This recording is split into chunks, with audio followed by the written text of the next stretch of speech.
У Беларусь мінулай ноччу зноў заляталі шагады. Паводле маніторынгавай групы беларускі гаюн не менш за 7 расійскіх дронаў камікадзе зайшлі ў паветраную прастору. Заход яшчэ 3 беспілотнікаў, якія кіраваліся ў бок Беларусі, дакладна не пацверджаны. Авіяцыю не падымалі. Вітаю, шаноўнае гаспадарства. У эфіры «Аб'ектыў» Анастасія Русецкая і сёння ў выданні. Паміж еўрапейскім звязам і Расіяй. У Грузіі выбіраюць парламент. Гэтую ночу мы ўсе будзем пераможцамі, ніхто не будзе засмучаны, бо пераможа Грузія. Лукашенко падаў дакументы ў ЦВК. Рух Пазняка заклікае байкатаваць выбары. Пераходны кабінет прапануе галасаваць супраць усіх. Мы прапановваем адзіны, на жаль, адзіны існуючы механізм супрацьстаяць гэтай сістэме і не несці за гэта пакаранне. Літаратура пра палавое выхаванне дзяцей пад забаронаю. Кнігі прыбяруць з продажу. У нас половое воспитание приравнивается к распущенности, к развращению, а на самом деле как раз-таки его отсутствие и позволяет людям развращать детей. У Грузіі праходзяць парламенцкія выбары. Самыя грузіны называюць іх лёсавызначальнымі, бо ад іх вынікаў залежыць далейшы кірунак развіцця краіны – праеўрапейскі ці прарасейскі. На месцы працуе наш журналіст Александр Баразенко. Вітаю, Александр. Распавядзі, што цяпер адбываецца ў Тбілісі. Вітаю, Анастасія. Вітаю гледачоў Белсату. Выбарчыя ўчасткі ў Грузіі зачыніліся, але выглядае, што галоўная барацьба яшчэ наперадзе. Літаральна некалькі хвілінаў таму з'явіліся першыя вынікі экзіт-полаў, якія вельмі разняцца ў залежнасці ад таго, якія СМІ іх публікавалі. Так, па версіі праўладнага тэлеканалу, грузінская мара, кіроўная партыя, набірае большасць у парламенце 56%. У той жа час апазіцыйныя і незалежныя СМІ са спасылку на ўласныя экзіт-полы кажуць, у апазіцыі больш за палову, а ў грузінскай мары толькі каля 42%. Выбарчыя ўчасткі распачалі сваю працу ў Грузіі а 8-й раніцы. Прэзідэнтка Саламе Зурабішвілі была сярод першых, хто прыйшоў сёння аддаць свой голас. Трэба заўважыць, што прэзідэнтка краіны прыйшла на выбарчы ўчастак фактычна без аховы, а пасля звярнулася да выбарнікаў і да народу Грузіі. Я не галасавала за кагосьці, гэтым разам я прагаласавала за штосьці. Я прагаласавала за новую Грузію, за тую Грузію, дзеля якой я прыехала ў гэтую краіну 22 гады таму. Гэтую ночу мы ўсе будзем пераможцамі, ніхто не будзе засмучаны, бо пераможа Грузія. Пры гэтым лідар кіроўнай партыі, мільярдэр Бедзіна Іванішвілі, прыйшоў у дзіцячы садок, дзе месціўся выбарчы ўчастак, у суправаджэнні каля 20 ахоўнікаў, якія заміналі працаваць журналістам і фактычна блакавалі здымкі таго, як лідар грузінскай мары аддае свой голас. Пасля ён таксама зрабіў зварот да прэсы, дзе ўжо традыцыйна для сябе і для ўсёй кіроўнай партыі грузінская мара абвінаваціў апазіцыю ў тым, што тыя, маўляў, падкантрольныя нейкаму калектыўнаму захаду.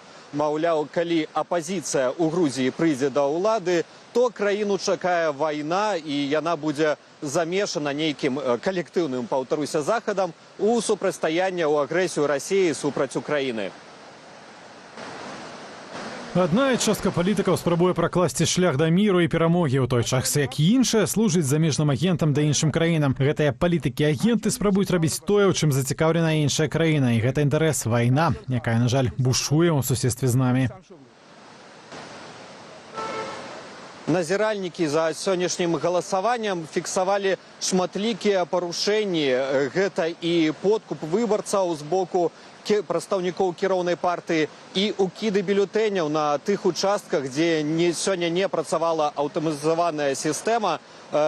У сеціве гуляе відэа, як цэлы 100 з бюлетэняў быў укінуты прадстаўніком партыі грузінская мара ў адным з гарадоў краіны. Пры гэтым пасля у офісе партыі абвінавацілі ў гэтым апазіцыю. Маўляў, тая падкупіла актывіста грузінскай мары. Таксама фіксаваліся выпадкі гвалту, дачынення да назіральнікаў, запужвання выбарцаў. І не так давно, літаральна некалькі гадзінаў таму, група актывістаў грузінскай мары на аўтамабілях проста пад'ехала да офіса аднаго з апазіцыйных рухаў, адзінства нацыянальны рух, і учыніла там пагром. Яны напалі на офіс і учынілі бойку.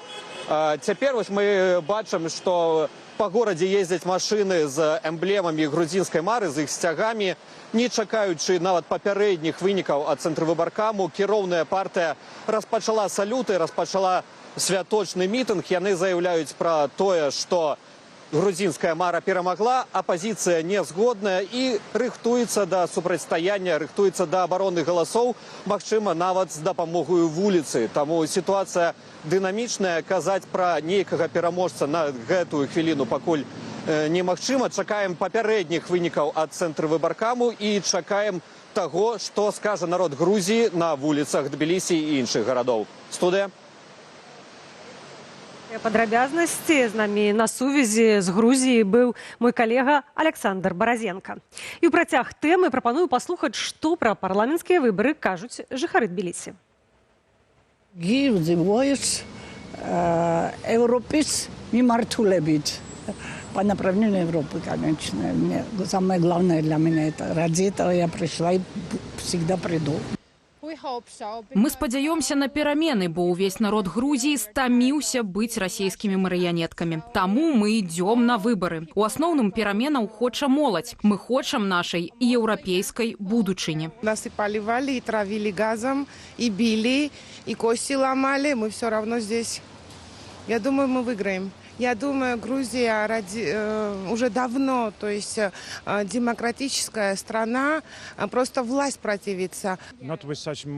Цяперашні настрой надзея, што зменіцца сітуацыя ў краіне. Людзі, якіх я ведаю, будуць галасаваць за апазіцыйную партыю.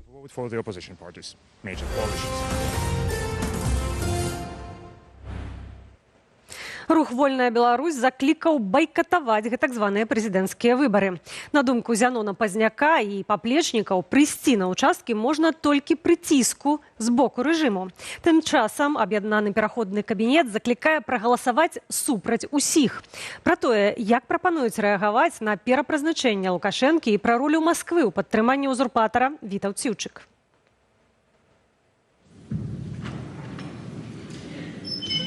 Россия ўмешваецца ва ўнутраную сітуацыю ў Беларусі. З такой заявою выступіў намеснік кіраўніцы аб'яднанага пераходнага кабінету Павел Латушка. Гэта азначае, што яна фактычна дала індульгенцыю Лукашэнку на далейшае кіраванне. Тое, што натрымаў гэты ланцуг на сваю шею ў выглядзе ордэна, якім уручаў Пуцін, гэта азначае, што ён зараз як пёс будзе на гэтым ланцугу і яго будуць проста цягнуць, калі патрэбна, выкарыстоўваць у ваенна-стратэгічных мэтах Расійскай Федэрацыі. Напярэдадні прэс-сакратар Пуціна Дмітрый Пяскоў адкрыта заявіў пра падтрыманне ўзурпатара Масквой. Яшчэ раней амбасадар Расіі ў Менску Барыс Грызлоў паабяцаў у выпадку патрэбы дапамагчы лукашэнкаўскім сілавікам здушваць пратэсты. Давайте примем это как аксиому, что Москва падтрымлівае Лукашенко, а всякие такие нейкія сутыкнення, там хутчэй слоўныя нейкія бітвы, якіх даўно ўжо няма, маю на увазе там малочныя войны ці газавыя войны, іх даўно ўжо няма, але яны бываюць паколькі не таму, што Москва хоча зрынуць Лукашенко, паставіць іншого нет, а толькі таму, што Москва хоча, асабліва падчас выбарчай кампаніі, нешта большае з яго выціснуць. Рэжым па-свойму рыхтуецца да гэтак званых выбараў. Кіраўнік МУС Іван Кубракоў аб'явіў міліцэйскія вучэнні і пахваліўся, што колькасць камераў відэаназірання ў краіне павялічылі да 40 000. Гэта нішто іншае, як запалохванне грамадства, дадае наш палітычны аглядальнік. Сёння ў ЦВК занеслі дакументы на рэгістрацыю ініцыятыўнай групы Лукашэнкі. Беларуская сацыял-дэмакратычная партыя «Народная грамада» паведаміла, што сваю групу для вылучэння збірае Ганна Канапацкая. А рух «Вольная Беларусь», створаны Зяноном Пазняком, заклікаў байкатаваць гэтак званыя выбары. У сённяшніх абставінах ёсць іншы метад дэманстрацыі палітычнай нязгоды з сістэмай і фальшывымі выбарамі. Гэта свядомае іх ігнараванне, якое прадэманструе грамадскі супраціў і тое, што беларусы не падтрымліваюць ні Лукашэнкі, ні працэсу ўсеагульнага падману. Толькі пры пагрозе палітычнай расправы з боку ўладаў і зафіксаванага адміністрацыйнага прымусу грамадзяне могуць з'явіцца на ўчастку. Тым часам аб'яднаны пераходны кабінет, народнае антыкрызіснае ўпраўленне і каардынацыйная рада прапануюць прыйсці на ўчасткі і прагаласаваць супраць усіх.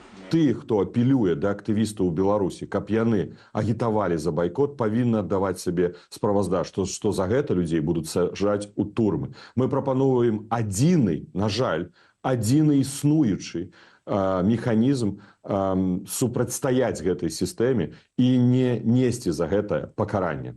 Рэжым прызначыў гэтак званыя прэзідэнцкія выбары на 26 студзеня 2025 года. У Беларусі ж працягваюцца штодзённыя рэпрэсіі, а за кратамі дасюль застаюцца палітыкі, якія заяўлялі пра намер стацца кандыдатамі на мінулых прэзідэнцкіх выбарах. Вітаўт Сіўчык, Белсат. Пераносімся ў Літву. Уначы невядомыя падпалілі дзверы цэнтру беларускай супольнасці і культуры, вядомага як беларускі дом у Вільні. Акрамя таго, злачынцы сапсавалі копію муралу ды-джэя перамену, а на сцяне офісу цэнтру пакінулі надпіс па-літоўску «Прэч з Літвы». У пачатку верасня ў віленскім беларускім доме ўжо разбівалі вокны. Тады кіраўніца ўстановы Людвіка Кардзіс называла гэта правакацыяй беларускіх ці расійскіх спецслужбаў. За апошнія месяцы ў Літве зафіксаваныя некалькі атак на аб'екты, звязаныя з беларусамі. Гэтак невядомыя пабілі шыбы беларускай сувенірнай крамы «Кропка». З пнеўматычнай зброі абстралялі беларускую царкву, а па горадзе з'яўляліся шматлікія надпісы па-літоўску з абразамі і пагрозамі беларусам. Ува ўсіх выпадках паліцыя праводзіла правяранне, аднак не здолела нават вызначыць падазраваных. Израиль нанес ракетны удар по Иране. Израильские вайскоўцы з сотні самолетаў атакавалі іранскія вайсковыя аб'екты. У прыватнасці заводы для вытворчасці крылатых ракетаў. Цагаль назваў атаку адказам на месяцы бесперапынных абстрэлаў. Аперацыя «Дні пакаяння» першая, якую афіцыйна прызнала кіраўніцтва Ізраілю. Габрэйская дзяржава абвясціла пра завяршэнне аперацыі і перасцерагла Іран ад адказу.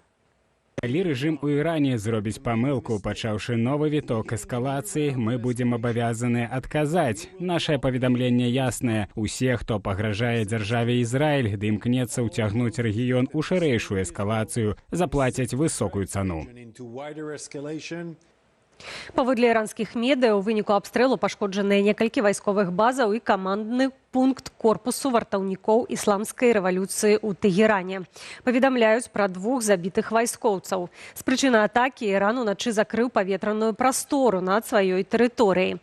Канал «Матолька памагі» заўважыў, што праз гэта самалёт сям'і Лукашэнкі не здолеў трапіць у Арабскія Эміраты. Бізнес-джэт некалькі гадзінаў кружыў над Каспійскім морам, а потым быў вымушаны прызямліцца ў Баку. З гэтай жа прычыны у азербайджанскай сталіцы вымушаны быў зрабіць незапланаваную пасадку рэйсавы самалёт Менск-Дубай. 5 чалавек загінулі і больш за 2 дзесяткі атрымалі раненні падчас начной атакі Расіі па ўкраіне. Паводле ўкраінскіх медыяў, некалькімі хвалямі расійская армія запусціла каля 10 ракетаў і больш за 90 дронаў. ЗСУ назвалі цэлямі абстрэлаў цывільныя аб'екты Сумскай вобласці і Дняпра. Найбольшае разбурэнне ад удараў ракетамі ў Дняпры. Там пацярпелі некалькі жылых дамоў, адзін з іх разбураны цалкам. Пашкоджаны шпіталь. У выніку загінулі 4 асобы, у тым ліку 1 дзіця. Яшчэ адна дзяўчынка 14 гадоў загінула ў выніку удару дронам па жылым доме ў Кіеве. Агулам паветраная абарона Украіны збіла 44 шахеды. Астатнія згубіліся з радараў. Тэлеграм-каналы паведамлялі пра залёт аднаго БПЛА у паветраную прастору Беларусі. Яго далейшы лёс невядомы.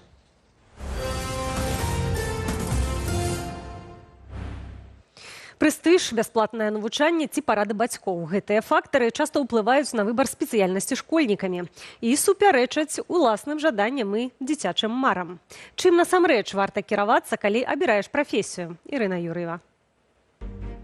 40% школьнікаў абіраюць прафесію паводле жадання бацькоў. Яшчэ 23% ідуць на пэўныя спецыяльнасці праз бясплатнае навучанне. Гэткія лічбы агучылі прадстаўнікі асацыяцыі кіраўнікоў сістэмы сярэдняй адукацыі Гарадзеншчыны. Ежегодно студенты вузов получают образование 17 тысяч человек. Из них, соответственно, 40% плюс 23 – это 63%. идут работать на свои места не по своему желанию. Они отрабатывают 2 года и уходят со своей должности. На нелюбімай працы не радуе нават добры заробак. Людзі проста не бачаць сэнсу ў тым, чым займаюцца. Это взрослые люди, которые задаются вопросом, кем мне стать, когда я вырасту, да, потому что они до сих пор не могут, получили образование, построили карьеру даже, но вот это чувство неудовлетворенности, несчастливости, оно заставляет их отправляться на поиски. Як вынік, прафесійнае выгаранне. Яшчэ горш, калі ў чалавека да абранай прафесіі няма здольнасцяў, апавяла нам на умовах ананімнасці псіхалагіня, якая першую спецыяльнасць атрымала паводле жадання бацькоў. У выніку пачынаецца так званае выгаранне некампетэнтнасці, калі выкананне працоўных заданняў патрабуе ад яго значна большых высілкаў, чымся ад людзей, якія маюць здольнасці да гэтай прафесіі.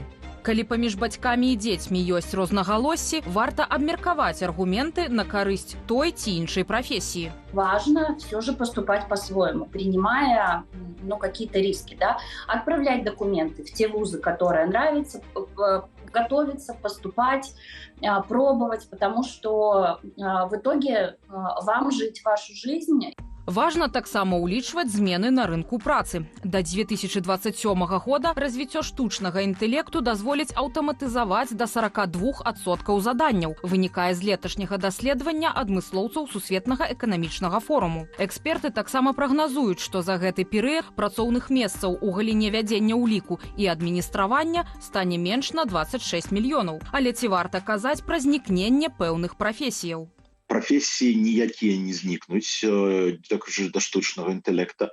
Яны застануцца, но проста узровень патрабаваны ад спецыялістаў зробіцца больш, вышэй. Чыноўнікі ад адукацыі, аднак, вылучаюць іншыя прыярытэты да рыхтавання спецыялістаў. Перадусім, ідэалагічнай скіраванасці. Ірына Юр'ева, Валянцін Васіленка, Белсат.